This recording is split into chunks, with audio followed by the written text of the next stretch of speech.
Ada beberapa hal-hal dasar yang semestinya kita menyadari tentang keberadaan kita di muka bumi ini.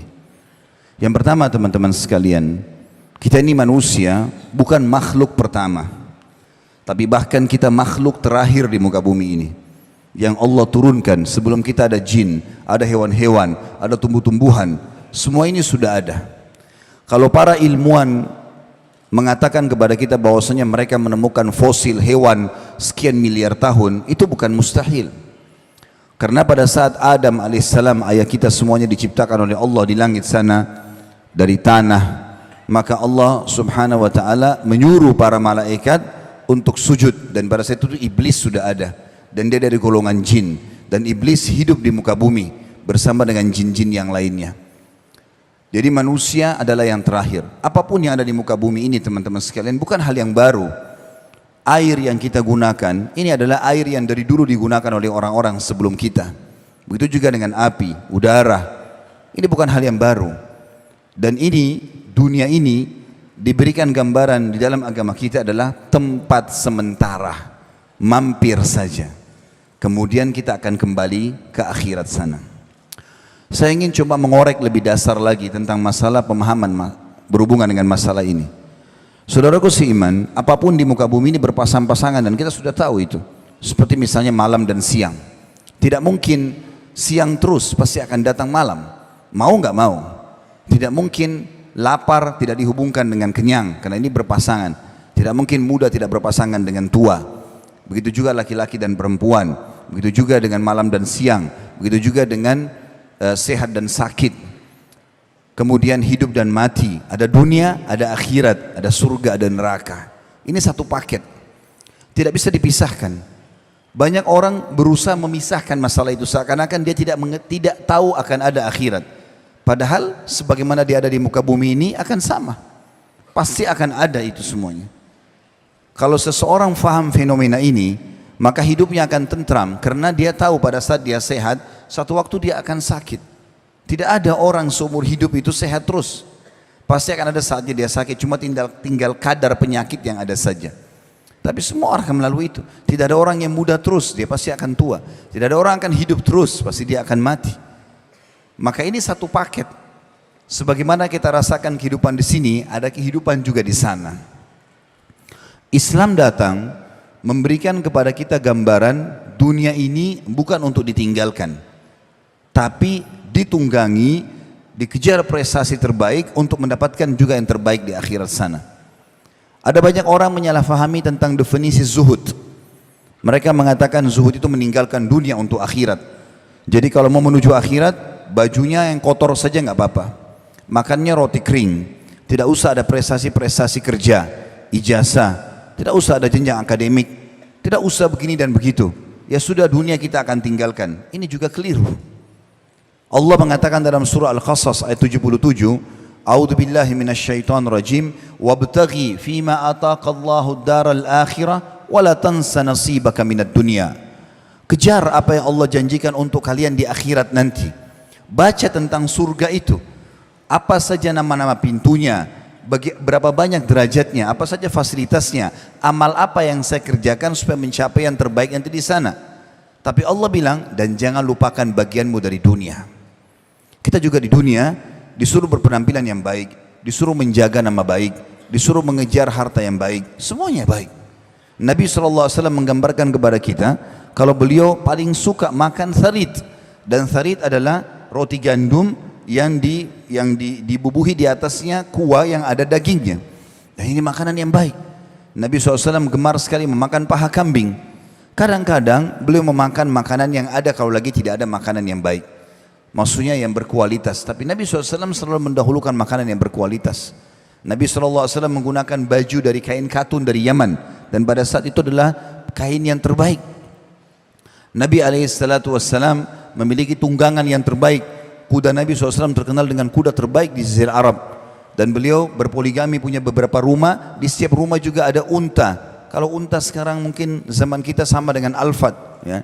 Setiap rumah juga ada kendaraannya. Setiap istri juga punya pembantu. Beliau menikmati masalah itu. Bahkan ada seorang sahabat yang hadir di depan beliau lalu penampilannya sangat kumuh. Maka Nabi SAW memberikan kepada dia sesuatu, lalu sambil mengatakan kepada dia, Ambillah ini dan perbaiki kehidupanmu. Dia mengatakan, ya Rasulullah, saya orang mampu. Kata Nabi SAW, kalau begitu mana bekasnya nikmat Allah pada dirimu? Allah tidak ingin kau kelihatan begini. Penampilan yang rapi lah. Ada seseorang masuk ke masjid, rambutnya berantakan.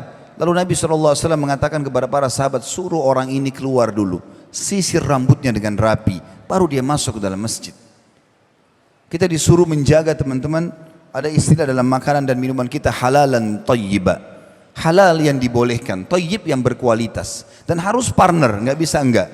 Ayam misalnya halal, tapi kalau dia sudah rusak, tidak thayyib lagi, nggak boleh dimakan. Harus ini berkualitas. Kita selalu disuruh seperti itu. Dan kita kenal dalam agama kita ada namanya afdaliyah, yang lebih baik lagi. Semua kita disuruh kejar itu. Kita disuruh tamak terhadap rahmat Allah. Kalau kita sudah diberikan kesehatan, kita disuruh tamak, minta kepada Allah agar kesehatan itu ditambahkan. Kita sudah diberikan keturunan, minta diberikan tambahan keturunan, minta diberkahi, dan meminta sesuatu nikmat agar ditambah lebih afdal di sisi Allah dibandingkan kalau musibah sudah datang baru kemudian kita minta jalan keluar.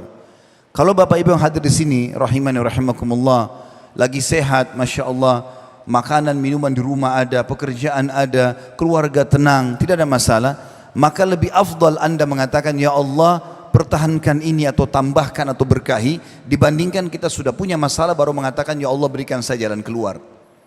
Tetap lebih afdal, Allah menginginkan kita tamak terhadap rahmatnya. Bahkan orang yang tidak berdoa kepada Allah, tidak memohon, tidak tamak terhadap rahmatnya, Allah marah padanya. Di dalam hadis riwayat Tirmidzi, kata Nabi SAW, Inna Allah man lam yad'ullah yaghdab alaih. Siapa yang tidak berdoa, tidak merengek, tidak mohon kepada Allah, Allah justru murka padanya. Sampai seorang penyair Arab mengatakan, jangan kau minta sama manusia, karena kalau kau minta padanya, dia akan marah. Sekali, dua kali, tiga kali, mungkin dia masih memberi. Kali empat, lima kali dia akan marah.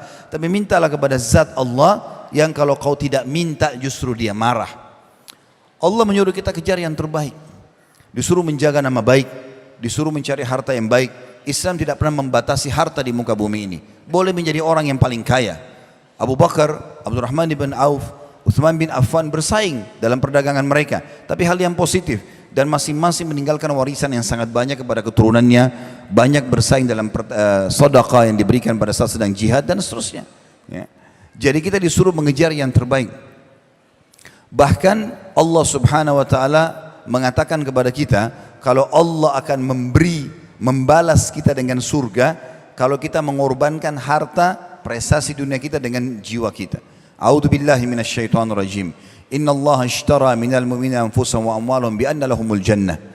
Allah telah membeli dari orang-orang mukmin harta dan jiwa mereka yang dibalas dengan surga. Juga kita tahu teman-teman, Islam sangat indah sekali, karena Islam memerintahkan kebersihan, kerapian, ketentraman, ya, kedamaian, keamanan, semua disuruh dalam Islam. Memberi, ya, berbagi, memaafkan, semua itu bagian daripada agama kita, dan akhlak yang sangat ditekankan.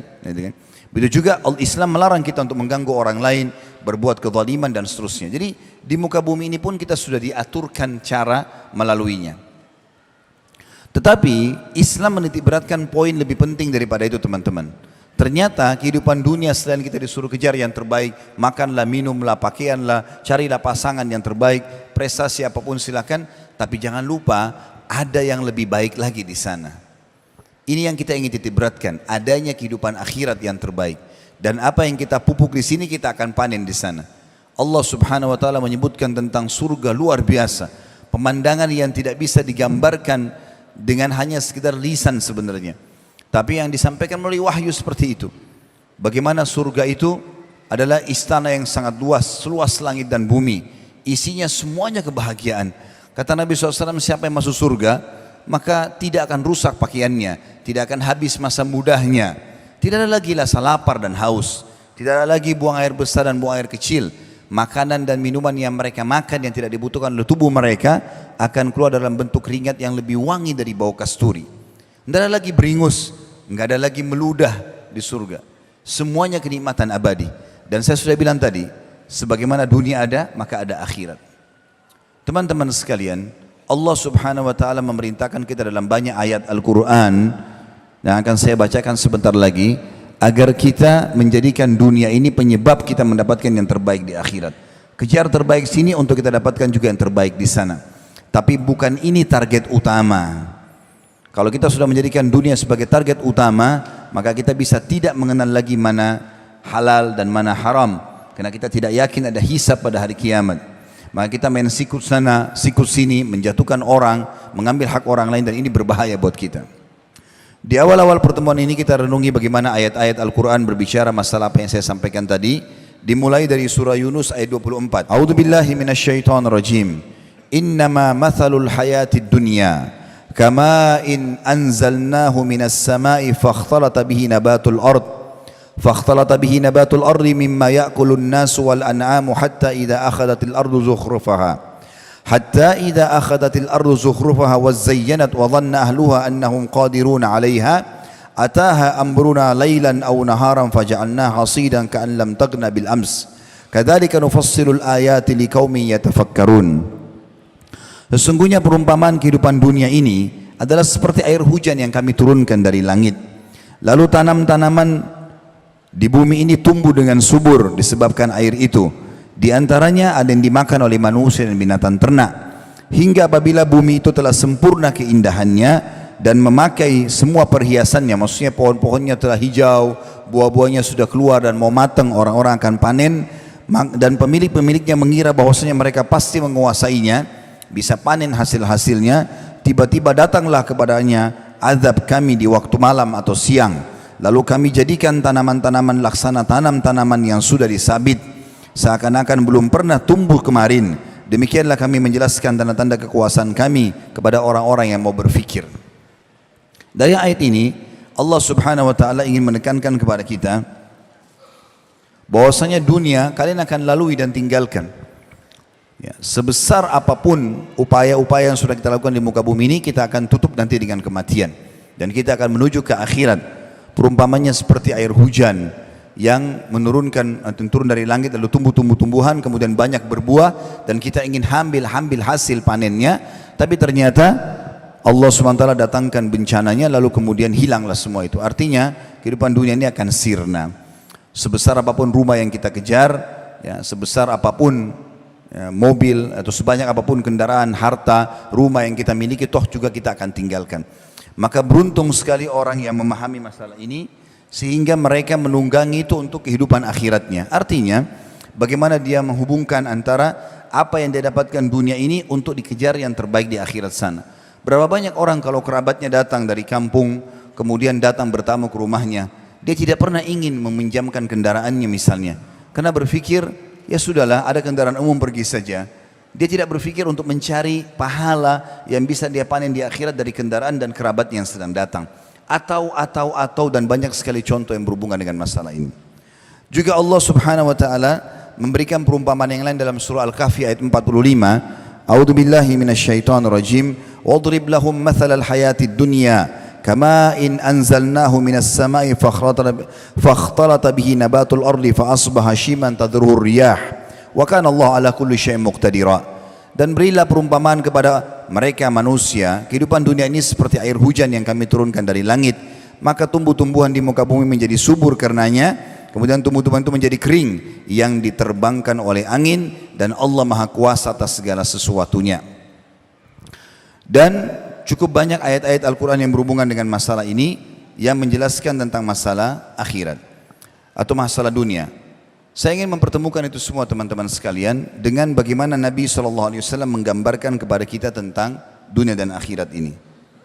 Ada sebuah kejadian di zaman Nabi SAW, beliau pernah melewatin pasar satu hari, kemudian Jabir bin Abdullah radhiyallahu anhu sahabat menggambarkan perjalanan Nabi itu. Beliau mengatakan, anna Rasulullah sallallahu alaihi wasallam marra bis-suqi dakhilan min ba'dil aliyah wan nasu kanafatuhu famarra bi jadhin asakku mayyitin fatanawalahu fa akhadha bi udunihi thumma qala. Bahwasanya Rasulullah SAW pernah melewati sebuah pasar di Madinah, kemudian beliau masuk dari daerah tingginya Madinah atau aliyah, sedangkan orang-orang berada di sekitarnya, lalu beliau melewati seekor anak kambing yang pendek kupingnya. Ya, karena ini berarti tidak sempurna. dan sudah menjadi bangkai. Lalu beliau mengambilnya dan memegang telinganya, kemudian beliau bersabda, qala ayyukum yuhibbu anna hadha lahu bidirham, siapakah yang mau membeli ini dengan 1 dirham saja? Faqalu, maka para sahabat menjawab, ma nuhibbu annahu lana bi syai'in wa ma nasna'u bihi, kami sama sekali tidak ingin itu wahai utusan Allah, dan apa yang kami ingin lakukan dengan anak kambing yang kecil, kemudian kupingnya juga kecil dan sobek serta sudah jadi bangkai. Qala atuhibbuna annahu lakum, mau enggak saya kasih cuma-cuma? Kata Nabi SAW. Qalu wallahi law kana hayyan kana aiban fihi, demi Allah ya Rasulullah, kalau seandainya kambing ini masih hidup sungguh ada aib padanya. Li'annahu asak fa kaifa wa huwa mayyit, karena kupingnya kecil dan sudah sobek, maka bagaimana kalau sudah jadi bangkai? Faqal, maka Nabi SAW berkata, dan ini pesan yang Nabi ingin sampaikan, fa wallahi lad dunya ahwanu 'ala Allahi min hadza 'alaikum, ketahuilah bahwasanya dunia lebih hina ya di sisinya Allah, dunia itu dibandingkan bangkai ini di pandangan kalian. Dunia ini teman-teman kita jadikan sebagai penyebab kita untuk mendapatkan yang terbaik di akhirat, dan ketahuilah yang di akhirat jauh lebih baik, jauh lebih sempurna. Allah menyebutkan dalam banyak ayatnya di sebagaimana sudah kita sering baca dalam surah Al-A'la, a'udzu billahi minasyaitonir rajim, bal tu'thiruna al-hayatad dunya wal akhiratu khairun wa abqa, sayangnya kata Allah, kalian sibuk dengan kehidupan dunia kalian dan kalian lupa ada akhirat yang jauh lebih baik dan lebih kekal. Teman-teman sekalian, juga dalam hadis yang lain Nabi SAW mengingatkan kepada kita, wallahi mad dunya fil akhirati illa mithlu ma yaj'al ahadikum isba'ahu hadhihi wa asyara Yahya bisabbaba fil yammi falyandur bima tarja. Demi Allah kata Nabi SAW, perumpamaan dunia yang kalian kejar ini dibandingkan dengan akhirat hanya seperti jari kalian yang kalian celupkan di lautan, kemudian kalian angkat dan lihatlah apa yang dikembalikan oleh jari kalian itu. Teman-teman sekalian, disebutkan atau digambarkan oleh para ulama, kalau kita pernah makan makanan yang enak, minum minuman yang enak di muka bumi ini, kemudian kita pernah menggunakan pakaian, kita pernah melihat pemandangan yang indah, kita pernah melihat paras wajah, postur tubuh yang bagus, maka semua itu kita sudah cukup jadikan sebagai sebuah kebanggaan. Kalau ada orang tampan atau cantik sekali, atau badannya bagus, atau segala macam, kita sudah cukup jadikan sebagai sebuah kebanggaan. Maka coba renungi itu dengan apa yang Nabi SAW sampaikan.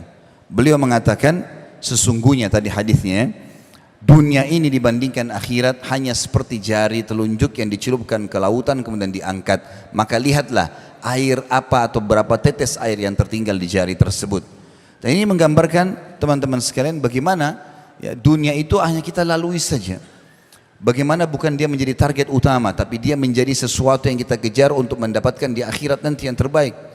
Pernah satu kali Nabi SAW sedang di rumah, kemudian beliau didatangi oleh Umar bin Khattab radhiyallahu anhu. Lalu Umar sempat menangis melihat keadaan Nabi SAW karena beliau rupanya baring di tanah, kemudian ada lapisan tikarnya dan bagian tubuh beliau sempat sedikit bergaris. Maka Umar bin Khattab menangis melihat Nabi SAW lalu mengatakan, ya Rasulullah, kata Nabi SAW, kenapa kau nangis ya Umar? Ya Rasulullah, sesungguhnya Kaisar Romawi, ya, kemudian Kisra Persia, raja-raja mereka, Najasyi di Afrika, mereka punya dayang-dayang mengipas-ipas mereka terus dipan-dipan yang empuk, gitu kan, makanan-makanan yang empuk, buah-buahan yang banyak, sementara anda sendiri seperti ini, anda adalah Nabi dan Raja kami. Lalu Nabi SAW lagi baring, kemudian duduk, lalu beliau mengatakan, afi syakkin anta ya ibn Khattab, apakah kau ragu wahai anaknya Ibnu Khattab? Sesungguhnya kita memiliki akhirat dan mereka memiliki dunia, ya. Kita targetnya adalah akhirat, bukan ini, gitu. Kemudian Nabi SAW mengatakan, ketahuilah bahwa seandainya kalau dunia ini punya nilai di sisi Allah Subhanahu Wa Taala, maka dia hanya akan senilai dengan sayap seekor lalat saja. Maka tidak ada nilainya, gitu. Sebagaimana kita tahu dunia ini kita laluin generasi demi generasi sama. Berapa banyak orang sebelum kita subhanallah yang sama dengan kita. Ya, mereka juga laki-laki, kalau kita laki-laki sini perempuan juga ada perempuan sama dari rahim seorang perempuan, kemudian anak-anak punya angan-angan bermain-main, remaja punya angan-angan berumah tangga, kemudian menikah, kemudian punya anak, kemudian tua, kemudian meninggal dunia, gitu kan. Orang yang cerdas adalah orang yang memikirkan, oh kalau ini semua akan saya lalui, bagaimana saya tunggangi ini untuk menuju kepada akhirat. Saya pernah kalau tidak salah berbicara sama Pak Bupati waktu itu. Dan saya ingin berbagi karena ini pembicaraan saya sifatnya bukan pribadi tapi dia sifatnya sebuah masukan saja. Dan beliau Masya Allah sangat luar biasa bisa menerima itu. Saya bilang, saya berharap semua pemimpin negara kita ini, siapapun itu, bisa menunggangi jabatan mereka untuk mendapatkan akhirat. Karena kami masyarakat biasa misalnya, kalau mau bangun masjid, itu butuh taruh celengan yang cukup lama di masjid, di pinggir jalan. Ataupun mungkin paling kita bisa membeli satu sak semen, berapa biji batu bata. Tapi pada saat teman-teman yang Allah sedang amanahkan bagi mereka pemerintahan, jabatan, mereka bisa menunggangi jabatan tersebut untuk membesarkan masjid. Seperti saya lihat masjid ini Masya Allah selalu dijadikan sebagai simbol gitu kan. Dan beliau mengatakan saya mengajak orang-orang untuk bisa ikut di sini. Dan ini sangat baik program akhirat ya. Maka bisa ditunggangi untuk itu dengan tanda tangan, dengan mengajak, dengan menjadikan contoh itu sudah sangat luar biasa. Kenapa banyak orang yang diberikan amanah jabatan tidak menunggangi jabatan mereka untuk mendapatkan yang terbaik di akhirat? Kesempatan emas memperbaiki, seperti saya dengar di sebelah masjid juga ada tempat untuk digunakan oleh masyarakat, ya sebuah tempat untuk bisa jalan, bisa berkumpul keluarga, bisa berolahraga dan segala macam hal. Ini kan bisa sangat baik. Ada orang subhanallah dalam 5 tahun, 10 tahun menjabat tidak ada perubahan, nggak ada perubahan jalanan, tidak ada perubahan perbaikan apa-apa. Sayang sekali. Allah SWT akan tanyakan di akhirat nanti. Atau mungkin orang menjabat di sebuah instansi apapun atau dia punya wewenang yang bisa dia tunggangi untuk kebaikan. Kenapa dia tidak tunggangi untuk akhirat? Kalau orang tidak berpikir adanya kehidupan akhirat, dia akan selalu targetnya adalah dunia. Saya pernah subhanallah duduk dengan seseorang, semoga Allah jaga beliau, orang yang sangat baik sebenarnya. Beliau sempat waktu itu mencalonkan diri menjadi wakil bupati di salah satu kota, bukan di Sulawesi Selatan tapi di daerah Jawa. Kemudian saya sempat tanya sama dia, saya bilang, Pak, saya ingin bertanya, karena saya juga sering menghadapi masyarakat, saya jadikan kadang-kadang pengalaman dalam berdiskusi atau berbicara untuk menjadi bahan ceramah. Dia bilang, ya silakan Ustadz, kebetulan dia tetangga saya di Jakarta Timur. Kemudian saya bilang, kenapa kebanyakan pejabat-pejabat kita tidak berpikir dalam 5 tahun mereka menjabat, mereka jadikan itu sebagai amal jariah mereka. Saya bicara muslim dengan muslim. Maka pada saat itu saya bilang, kenapa tidak berpikir dalam 5 tahun itu bisa ya untuk mendapatkan sesuatu yang baik di akhirat sana. Ya mungkin seperti masjid ini insya Allah luar biasa, kalau orang sampai kita meninggal pun akan terus dipakai oleh orang sholat gitu kan. Sama dengan fasilitas masyarakat, sekolah, rumah sakit, apa saja. Maka dia bilang sama saya, mungkin yang Ustadz pikirin berhubungan dengan masalah agama, tidak semua muslim pikirkan itu. Kalau saya bicara dengan alam saya, maka saya menganggap kalau saya menjabat 2,5 tahun pertama, saya berpikir untuk mengembalikan semua apa yang pernah saya keluarkan. Kemudian 2,5 tahun ke depan, saya berpikir untuk kampanye yang baru. Sehingga tidak pernah berpikir untuk menjadikan ini sebagai amal jariah. Maka saya bilang itu sayang sekali. Bagaimana seorang muslim semestinya bisa menunggangi itu demi untuk kebaikan-kebaikan dia pribadi dan juga untuk masyarakat. Insya Allah nanti setelah sholat isya kita akan lanjutkan lagi dengan beberapa contoh dan hadis-hadis Nabi SAW. Subhanakallahumma bihamdika asyhadu an la ilaha illa anta astaghfiruka wa atubu ilaik. Wassalamualaikum warahmatullahi wabarakatuh. Assalamualaikum warahmatullahi wabarakatuh. Alhamdulillah wassalatu wassalamu ala rasulillah. Segala puji bagi Allah Subhanahu wa taala, juga salawat dan taslim kepada Nabi besar Muhammad sallallahu alaihi wasallam. Pada saat baginda Nabi sallallahu alaihi wasallam akan meninggal dunia dan beliau lagi sakit keras, maka beliau keluar karena mendengar beberapa sahabatnya menangis terisak-isak, khawatir kalau beliau meninggal dunia. Maka beliau pun keluar, kemudian naik di atas mimbar semampu beliau.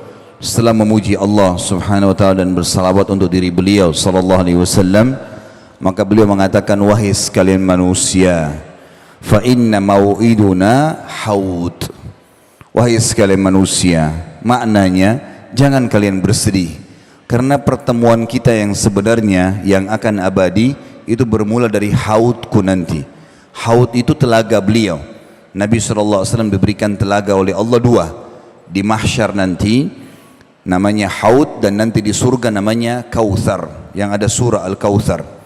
Kata Nabi SAW, haudku nanti di mahsyar itu seluas pandangan mata. Dalam riwayat dikatakan antara Madinah sama Hajar, atau kurang lebih 1000 km perjalanan, dipenuhi dengan canteng-canteng seperti jumlah bintang di langit. Siapa yang minum darinya tidak akan pernah haus selamanya. Riwayat ini menggambarkan kepada kita bagaimana Nabi SAW memberikan kesadaran kepada para sahabatnya, jangan kalian sedih. Bagi teman-teman yang merasa sedih karena meninggal orang tuanya, meninggal kerabatnya, kehilangan sesuatu yang sifatnya duniawi ini, bagi seorang muslim itu adalah hal yang kecil. Kalau kerabat kita meninggal atau orang yang kita cintai, teman-teman sekalian, dia tidak hilang. Dia hanya mendahului kita menuju ke akhirat sana. Seorang muslim sangat yakin rukun iman dia yang kelima adalah iman kepada hari kiamat.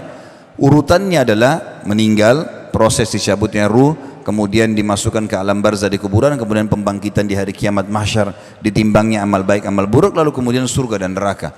Dan kita sudah dapat rinciannya. Kita sekarang di duka bumi ini setiap saat ada buku, sudah terjemahan bahasa Indonesia cukup banyak berhubungan dengan masalah surga. Apa saja berhubungan dengan surga itu, dari tanahnya, dayang-dayangnya, istanahnya, makanannya, minumannya, semua terinci. Kita sudah punya bocorannya. Dan neraka dengan siksa yang paling rendah sampai yang paling berat pun itu juga sudah diceritakan semuanya, sudah ada gambarannya. Maka seorang muslim sangat faham ada akhirat. Berarti orang-orang yang sedang kita cintai meninggal dunia itu, mereka sebenarnya tidak hilang, tapi mereka hanya mendahului kita saja. Saya pernah menghadapi ada ponakan saya di kota Makassar sini, umur 19 tahun, meninggal dunia, subhanallah. Sore hari dia aman-aman saja, lagi ngantar kakak saya, kebetulan kakak kandung saya sendiri, ibunya itu diantar pergi ke tempat kursus adiknya. Kemudian rupanya dia pulang, dia sholat maghrib di rumah, lalu kemudian temannya telepon minta dijemput di bandara Makassar. Dia keluar habis sholat maghrib, begitu keluar dari pintu tol Makassar menuju ke bandara, ditabrak oleh mobil besar, truk, meninggal dunia di tempat. Tidak ada satupun kerabat yang tahu ini berita. Meninggalnya maghrib sekitar jam 6 sore, nanti jam 12 malam baru kami tahu. Saya pun lagi di Jakarta waktu itu, kemudian saya ditelepon oleh salah satu kakak saya juga, kalau ponakan kita sudah meninggal. Saya ambil pesawat pertama dari Jakarta habis sholat subuh ke Makassar. Begitu saya tiba di Makassar, di Panakukang Mas tempat beliau, kemudian saya masuk, kerabat sudah mengatakan, kakakmu ini dari tadi malam gak bisa tidur, gak makan, selalu bangun pingsan lagi, gak ada keluarga yang bisa hadapin. Maka saya dudukkan kakak saya bilang, kak duduk sebentar. Begitu beliau duduk, dan saya bilang, kebetulan anak ini bernama Hamdi rahimahullah, sudah meninggal, ponakan saya. Lalu saya mengatakan, kalimat pertama saya, Hamdi ini tidak hilang. Itu bahasa saya pertama. Karena pemahamannya, kakak saya memahami anaknya sudah hilang. Hamdi ini tidak hilang. Kok bisa? Dia tiba-tiba duduk, lalu dia mengatakan, kok bisa? Bukan dia sudah meninggal? Saya bilang, iya. Sebagai seorang muslim, kita yakin dia tidak ada di depan mata kita sekarang, walaupun sudah dikubur, tapi kita sangat yakin akan bertemu di akhirat. Tidak mungkin tidak. Orang-orang yang meninggal terlebih dulu, seperti ibu kami sudah meninggal, ada paman kami namanya Fulan, saya sebutin nama paman kita si Fulan, nama tante kita si Fulan, meninggal dunia semuanya. Toh juga mereka sudah menuju ke akhirat, dan kita sedang menuju ke sana. Saya sama kakak pun ini sama-sama, asal tiketnya sama, iman dan amal soleh nggak ada masalah, maka akan ketemu di sana. Dan itu kita yakin sekali. Sebagaimana dunia ini ada kehidupan akhirat di sana. Terbaik kita kerjakan sini, kita akan panen di sana.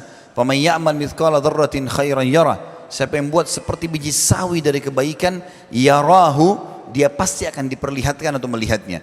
Wa man ya'mal mithqala dzarratin syarran yarah. Kalau diberhentikan bacanya yarah, tapi kalau dibaca langsung yarahu. Siapa yang berbuat seperti biji sawi dari keburukan, pasti dia akan temukan dan dilihat atau diperlihatkan kepadanya. Alhamdulillah setelah itu beliau jadi faham masalah ini. Juga teman-teman, itu bagi orang yang kehilangan kerabat, kalau ada kehilangan benda, materi, seseorang kalau yakin adanya kehidupan akhirat, jadi ringan buat dia. Karena dia berpikir, oh, orang ini sekarang ambil benda saya tagih dia nggak mau kasih, saya akan ambil di akhirat. Tidak ada sesuatu yang luput. Seorang muslim akan sangat tenang, karena dia yakin ada hadis Nabi SAW, maka apakah kalian tahu siapa orang yang bangkrut? Kata para sahabat, ya Rasulullah, orang yang tidak ada dirham dan dinarnya, bisnis bangkrut. Kata Nabi SAW, bukan, itu kecil. Yang bangkrut sebenarnya adalah yang datang pada hari kiamat membawa lengkap pahala solat, pahala puasa, pahala zakat, tapi ya dia datang dari satu sisi pernah mencaci maki orang ini, pernah memukul orang itu, pernah mengambil haknya orang yang ini, lalu mereka datang menuntut pada hari kiamat. Dan pada saat itu diberikanlah pahala-pahala dia kepada orang-orang yang menuntut ini. Kalau habis pahalanya, sudah dibayar-bayarin utang dia, gitu kan, kesalahan-kesalahan dia selama dunia tidak sempat dia minta maaf, maka akan diganti, akan diberikan dosa-dosa orang-orang yang menuntut dibebankan kepada dia. Maka dilemparlah dia ke neraka sejauh timur dan barat.